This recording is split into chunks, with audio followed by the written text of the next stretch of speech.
Okay, for this problem, what I want you to do is you're going to start with your equation. It's basically fx is equal to a x minus h squared plus k. And then where you have a vertex of 211 and has a point negative 1, 6. In this equation that we have here, this equation, this is the vertex form of our parabola, right? This is 2. The 2 in our vertex is h, and this part here is our k. Now, if I'm looking to find an equation like that, I literally have to start with fx equals that, or y is equal to that thing. So we start with this solution. Y is equal to a x minus h squared plus k. My vertex is 2, 11. In other words, my h and k are these, and I substitute directly in. So this is true. So y is equal to a x minus 2 squared plus 11. Now, once we know that, we can substitute this point, sub in to here. So sub the xy of negative 116 into, let's call this equation 1, our basic equation. So now that we've got that, our generalized equation, so now we substitute right in. Oh, and it's negative 16. Please make sure you correct that. So now we have y is negative 16. So we got negative 16 is equal to a times, well, negative 1 minus 2 all squared plus 11. So you're going to have to use BEDMAS to simplify this problem, okay? Simplify, and we get, well, negative 16 is equal to a times negative 3 squared. That gives us 9 when we punch that into our calculator. So it's negative 3 squared, it's 9. So you got a times 9.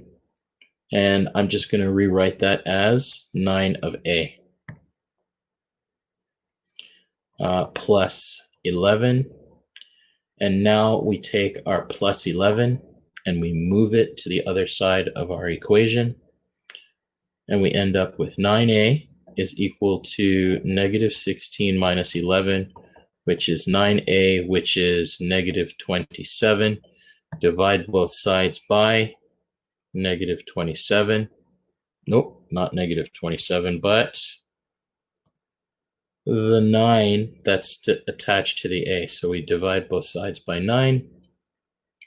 And that tells us that the a value is equal to negative 3.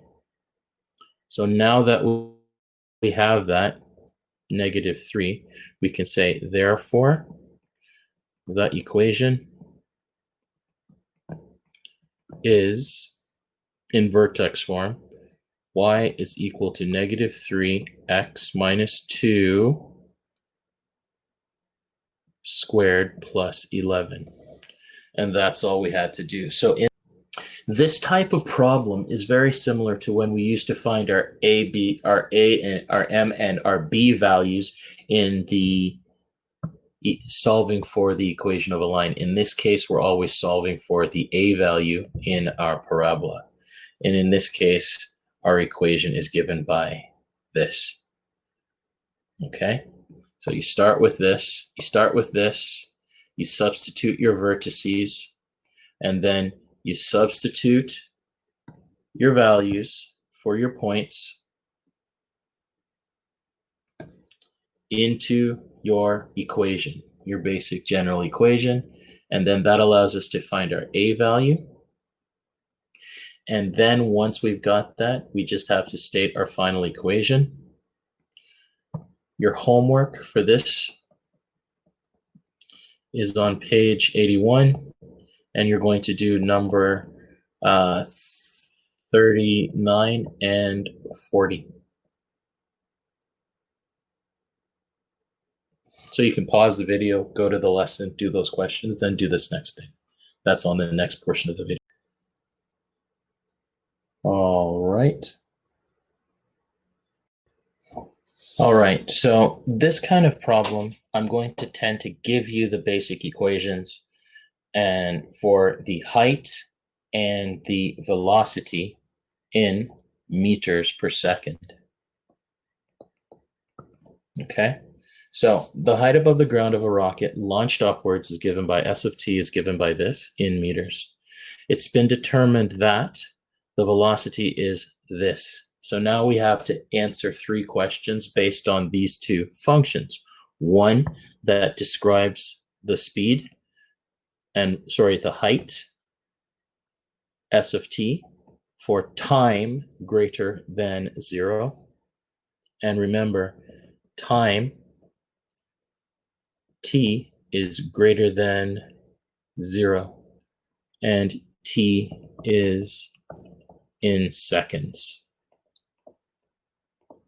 All right, so we can ask these basic questions. A. So now we can ask, what's the initial height of the rocket? Okay, now when you say the initial height, this is actually referring to the time equaling 0 seconds. So we're going to use our equation S of t to find that answer. So punch in S of 0. S of 0 is equal to negative 16 times 0 squared plus 32 times 0 plus 128.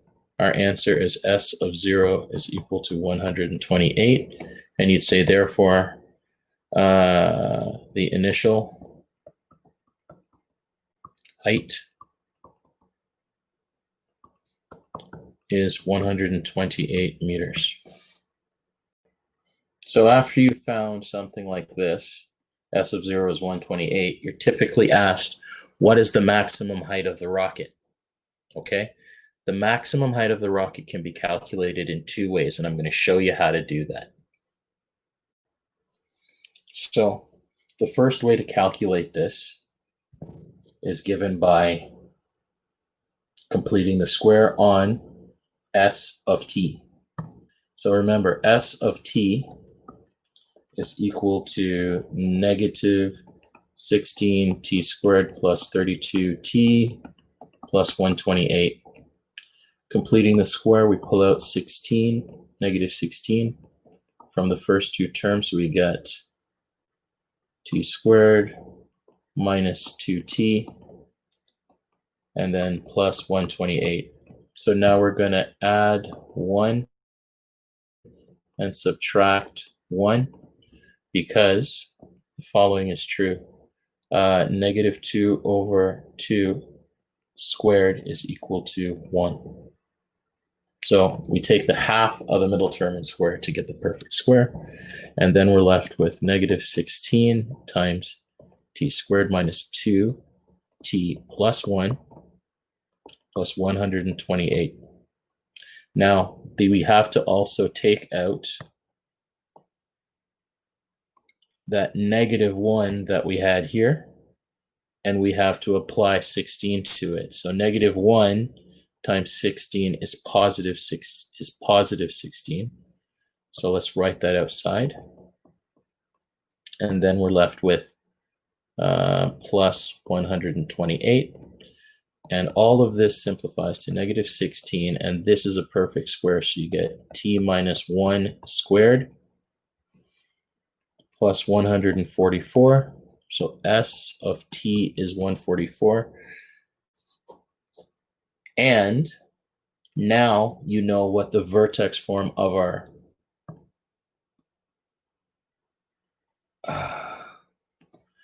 problem is. So the vertex in this form is, the vertex is 144.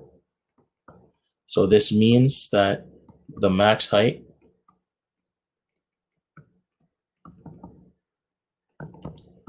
is 144 meters. And you could say it happens at 1 second. So the last part, the last kind of problem that I can ask you is this. See, so now I can ask you what the velocity of our rocket is when it hits the ground. So now let's go and do a quick review of what the velocity equation is. So remember when we started this whole thing, right? The velocity was given by this equation here.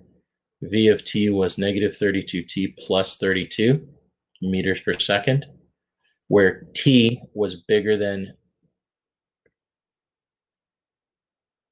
or equal to 0. So we should say that this is bigger than or equal to 0. Okay? And now let's continue. So we're going to use V of t is negative 32 plus 32t plus 32. So here we go. So now here is our problem. What is the velocity when it hits the ground?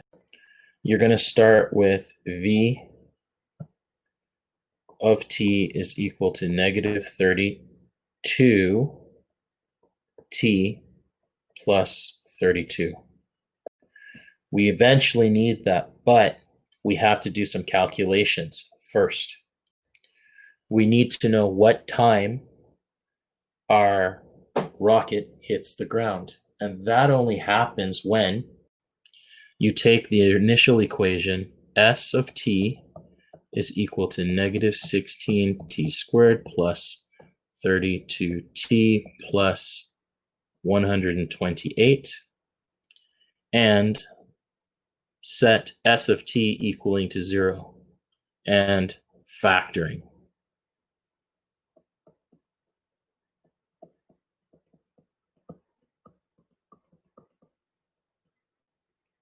Okay, so in essence, you have to set S of t equaling 0 and find whatever your t values are. You could use the quadratic formula or you could factor. It doesn't matter to me. All right. So you notice we had to actually start with this stuff. We had to set it equal to 0, right? Now this problem here, we can divide every one of these terms by negative 16, right? Sometimes you can't, so you might have to use your quadratic. So now, because everything can be divided by negative 16, I divide everything by negative 16, and I end up with something like this. 0 is equal to t squared minus 2t, and then minus 8. Now, when I factor this, you end up with t plus 2 and t minus 4.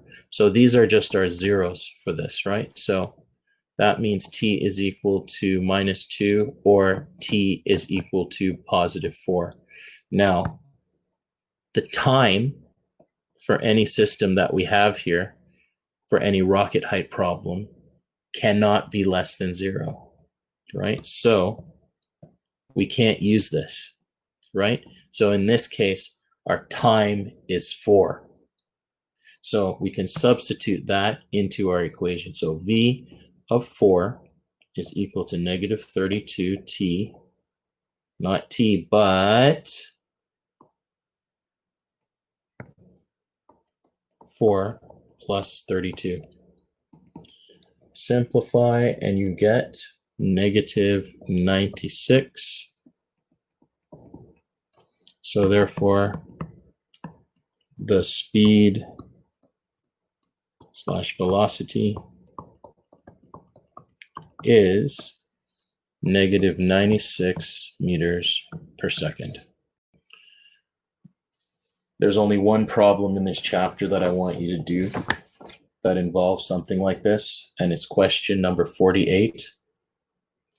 So it's on page 81.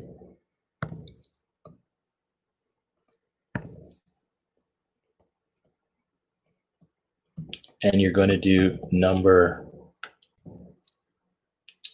48 and 50 on page 81.